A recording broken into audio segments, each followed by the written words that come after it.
अरे मित्रों, आज हम लोग पढ़ेंगे समरतंत्र पर जोमिनी के विचार।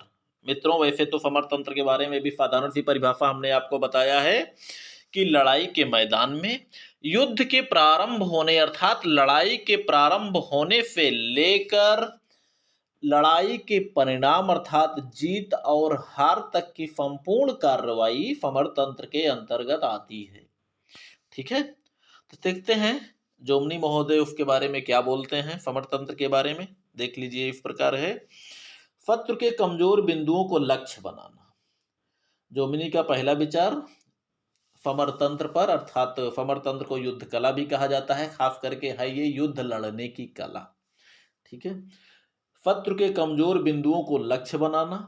दूसरा है विजय हेतु आक्रामक स्थिति ग्रहण करना। सीधी सी बात है कि विजय हेगर शीघ्र पाना है, अब विजय के लिए आक्रामक स्थिति तो ग्रहण करना ही पड़ेगा। तीसरा है शत्रु के संचार मार्ग एवं आपूर्ति केंद्रों पर आक्रमण करना। संचार मार्ग बच्चों उसके पहले हम बता चुके हैं, वही पीछे का मार्ग। आपूर्ति केंद्र वही है जहां से लेकर संचार मार्ग के रास्ते से सप्लाई दी जा रही है, अर्थात जो गोदाम है वही है आपूर्ति केंद्र, यानी वहीं पर संपूर्ण रसद भंडार हथियार रखा हुआ है। वहीं से लेकर संचार मार्गों से होकर अपनी युद्धरत सेनाओं को सप्लाई की जाती है।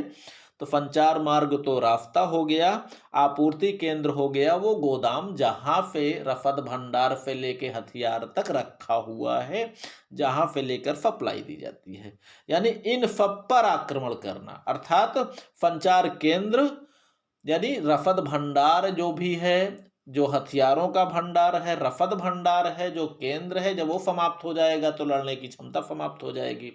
वही सही रहेगा तो संचार मार्ग से होकर सप्लाई कहाँ से आएगी भाई? जब जब संचार ही नहीं रहेगा, मान के चलिए जो चीजें सप्लाई करनी है जब वही नहीं होगी, वही समाप्त हो जाएगा, उस पर अधिकार कर लिया जाएगा, तो वैसे भी शत्रु के सैनिकों को सप्लाई नहीं मिल पाएगी, तो वैसे भी पराजित हो सकते हैं। ठीक है, तो यही चीज है। क्लास बिट्स ने कहा है समरतंत्र का एक जो है विकल्प ये भी बनाकर रखना चाहिए कि संचार मार्ग एवं आपूर्ति केंद्रों पर भी आक्रमण कर दीजिए।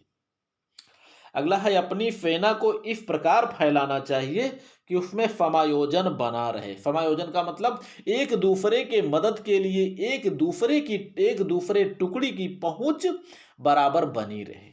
ठीक है, दूसरे की सहायता सदा उपलब्ध रहे, ऐसी स्थिति बना के रखना चाहिए। ऐसा ना हो कि युद्ध कहाँ हो रहा है, लंदन में हो रहा है, जहां की अगर वे हारने लगे तो उनको सप्लाई ही ना मिल पाए।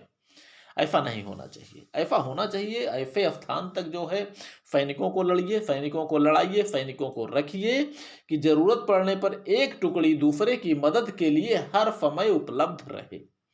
ठीक है, इसी को कहते हैं मित्रों समायोजन। अगला है सेनाओं का केंद्रीकरण करने के लिए सेनाओं में गतिशीलता बनाए रखना चाहिए।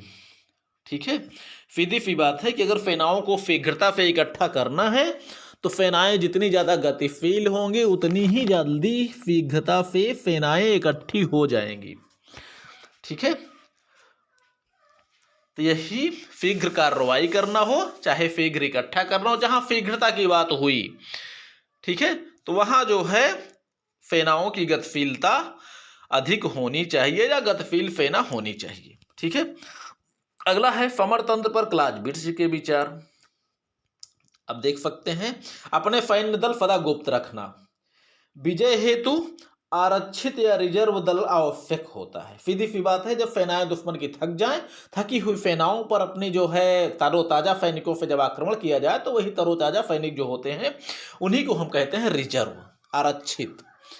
ठीक है, अगला है शत्रु पर सामने एवं पृष्ठभाग दोनों तरफ से आक्रमण हेतु निरंतर प्रयास करना चाहिए और विषम परिस्थिति में अगर प्रतिरक्षा का सिद्धांत अपनाना पड़े सुदृढ़ मोर्चेबंदी या किलेबंदी का सहारा लेना चाहिए।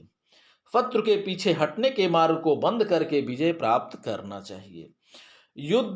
शत्रु को युद्ध भूमि में पराजित करना चाहिए तथा शत्रु के दुर्बल स्थानों पर तीव्र आक्रमण करने के साथ साथ अन्य स्थानों पर भी उसे उलझाए रखा जाना चाहिए। अगला है शत्रु पर विजय हेतु अप्रत्याशित आक्रमण करना चाहिए। आक्रमण का क्रम इस प्रकार होना चाहिए कि सर्वप्रथम तोपों से भयंकर गोलाबारी होनी चाहिए, फिर हल्की पैदल सेनाओं द्वारा शत्रु को थकाना चाहिए, पुनः ठोस, ठोस का मतलब भारी पैदल सेना।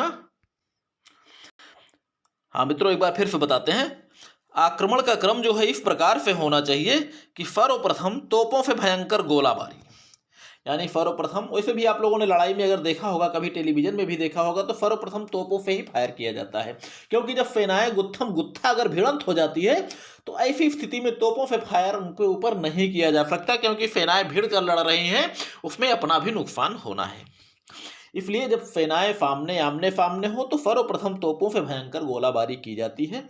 उसके बाद फिर हल्की पैदल सेना द्वारा शत्रु को थकाना। हल्की पैदल सेना किसको कहते हैं मित्रों? यहाँ हल्की और ठोस दोनों अलग अलग हैं। हल्की का मतलब होता है बिना कवच युक्त, जिनकी गतिशीलता ज्यादा हो। जब सेनाएं लोहे का कवच लादे रहेंगी तो बहुत तेज दौड़ तो नहीं पाएंगी ना, तो ऐसी स्थिति में तो हल्की पैदल सेना उनको कहा जाता है जिनके पास या तो कवच ना हो, कवच हो भी तो हल्का हो।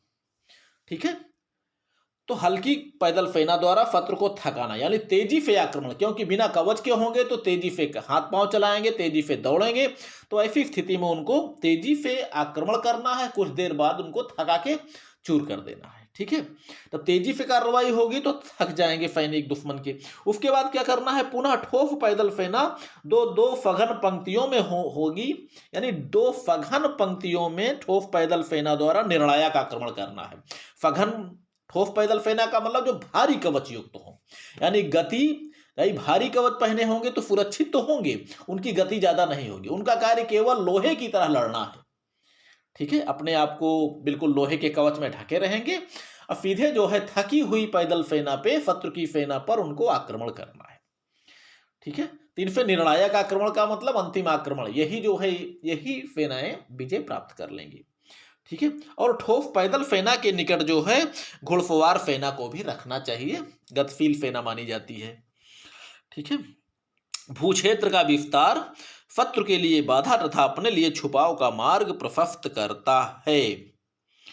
ठीक है मित्रों, अर्थात जितना बड़ा क्षेत्र होगा, जितना बड़ा राज्य होगा, उसको जीतने में उतना ही अधिक समय दुश्मन को लगेगा। जिस तरह भारत इतना विशाल क्षेत्र है, भारत के विशाल क्षेत्र पर अंग्रेजों को अधिकार करने में 100 वर्ष लग गए। रूस का इतना विस्तृत क्षेत्र है, विशाल क्षेत्र है कि ना तो उस पर जर्मनी, ना तो नेपोलियन जो है अधिकार कर पाया और ना ही जो है हिटलर उस पर अधिकार कर पाया। तो विशाल क्षेत्र दुश्मन के लिए बाधा तो पैदा करता ही है, और अपने लिए कई जो है क्या बोलते हैं, कई जो है क्या बोल छुपाव मार्ग भी प्रस्तुत कर देता है, और अपने आप को कई बार द्वितीय प्रहारक क्षमता मिल जाती है। पीछे हट हट के पोजीशन लेके हमको कई मौके मिल जाएंगे लड़ने के लिए।